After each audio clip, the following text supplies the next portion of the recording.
तेज बारिश में टुन्नू चिढ़ा और रानो चिड़िया अपने पंख फैलाकर बैठे हुए थे ताकि उनकी बेटी के ऊपर बारिश का पानी न आए, लेकिन फिर भी उनकी बेटी के ऊपर बारिश का पानी आ रहा था। यह सोचकर टुन्नू चिढ़ा जंगल में केले के पत्ते लेने के लिए निकल जाता है, लेकिन बहुत तेज बारिश और हवा चल रही थी, जिस वजह से वो उड़ते उड़ते एक पेड़ से टकरा जाता है और घायल होकर नीचे गिर जाता है।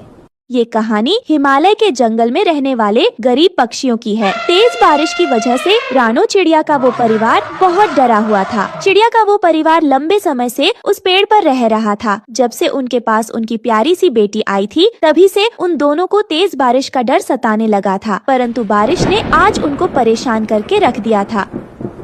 गुड़िया के पापा, मेरी बेटी अभी बहुत छोटी है और अब तो बारिश का पानी हमारे घोंसले में भी आने लगा है। अगर ऐसे ही चलता रहा तो हमारी बेटी को ठंड लग जाएगी। अब तो इस पेड़ पर पत्ते भी बहुत कम रह गए हैं।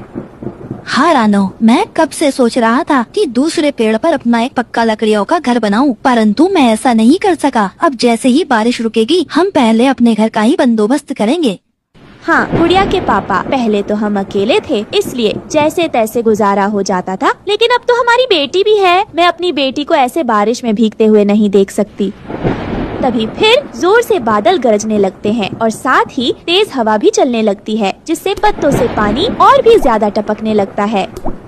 मैं घोंसले के ऊपर अपने पंख फैलाकर बैठता हूँ और बारिश के पानी को रोकने की कोशिश करता हूँ। यह कहकर टुन्नू चिढ़ा अपने घोंसले के ऊपर बैठकर अपने पंख फैलाकर बैठ जाता है।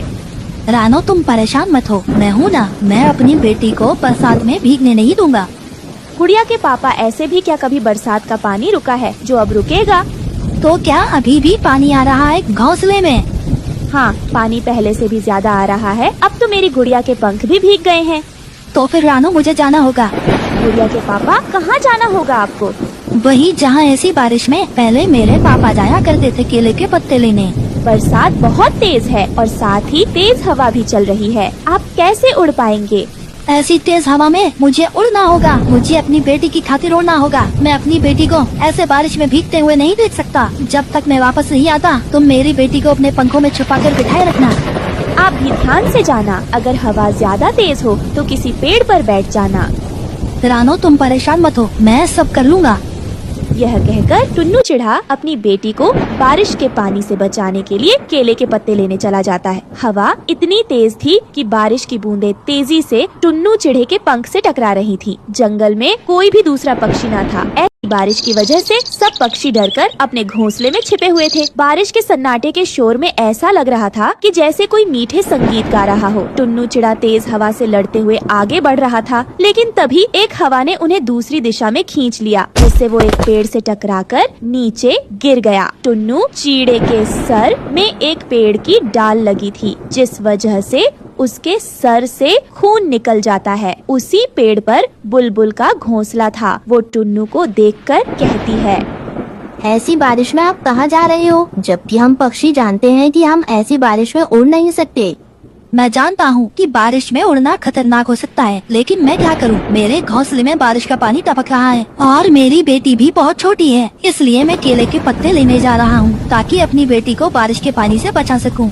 आप ऐसा कर लेना, लेकिन थोड़ी हवा कम हो जाने दें। तब तक आप मेरे घोंसले में आकर बैठ जाओ। आकर देखो, यहाँ बहुत सुकून है और बारिश का पानी भी नहीं आ रहा है।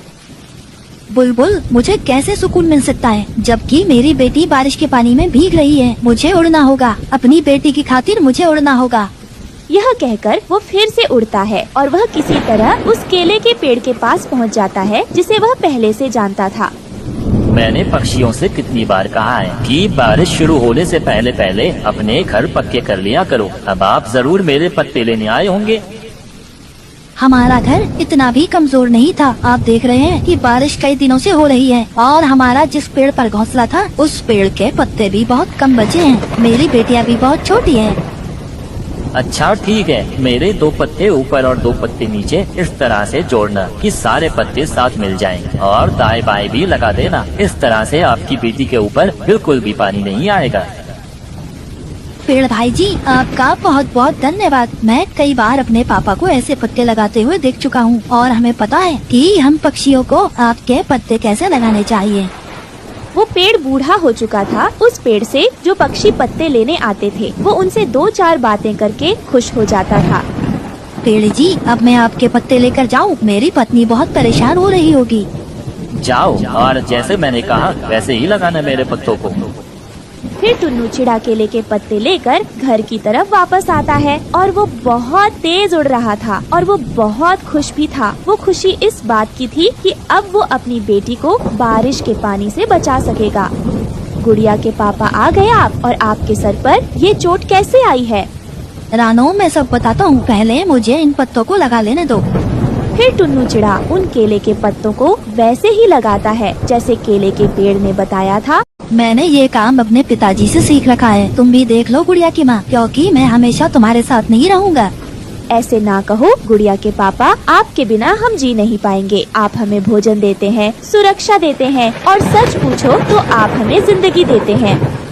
फिर वो सब छिपकर अपने घोंसले में बैठ जाते हैं। अब वो सब सुरक्षित थे और वो सब बारिश की आवाजें सुनते सुनते सो जाते हैं। फिर अगली सुबह हो जाती है। सूरज की रोशनी बहुत तेज थी और पक्षियों का शोर भी बहुत तेज था। ऐसे लग रहा था जैसे बारिश के रुक जाने पर पक्षी खुशी के गीत गा रहा हो। और तभी फिर टुन्नू की तबीयत खराब हो जाती है, लेकिन वो रानो चिड़िया कुछ नहीं बताता और ऐसे ही ठीक होने का दिखावा करने लगता है। एक दिन टुन्नू की तबीयत ज्यादा खराब हो जाती है और एक रात टुन्नू चिढ़ा सोता रह जाता है। अगली सुबह गुड़िया के पापा, उठो, सुबह हो गई, हमें गुड़िया के लिए दाना लेने जाना है। लेकिन टुन्नू चिढ़ा तो रानो की बात का कोई जवाब नहीं देता। क्या हुआ गुड़िया के पापा, आप सुन क्यों नहीं रहे मुझे? आंखें खोलिए जी।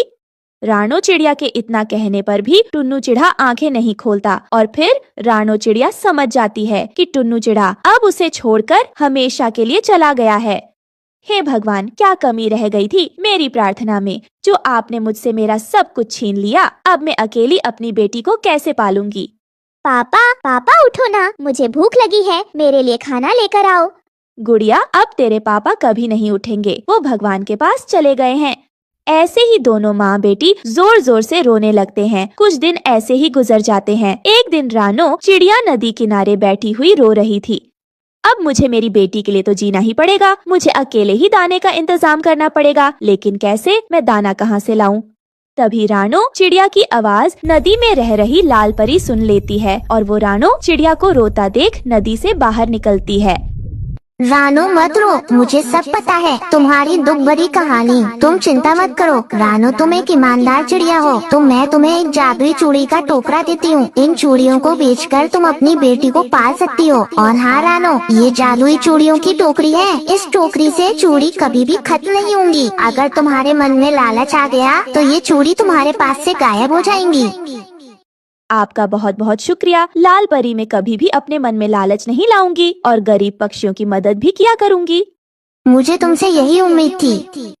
इतना कहकर लाल परी वहाँ से चली जाती है और रानो चिड़िया उस जादुई चूड़ी की टोकरी से चूड़ियाँ बाजार में बेचने लगती है। धीरे धीरे रानो चिड़िया के हालात सुधर जाते हैं और फिर खुशी खुशी रानो चिड़िया अपनी बेटी के साथ रहने लगती है।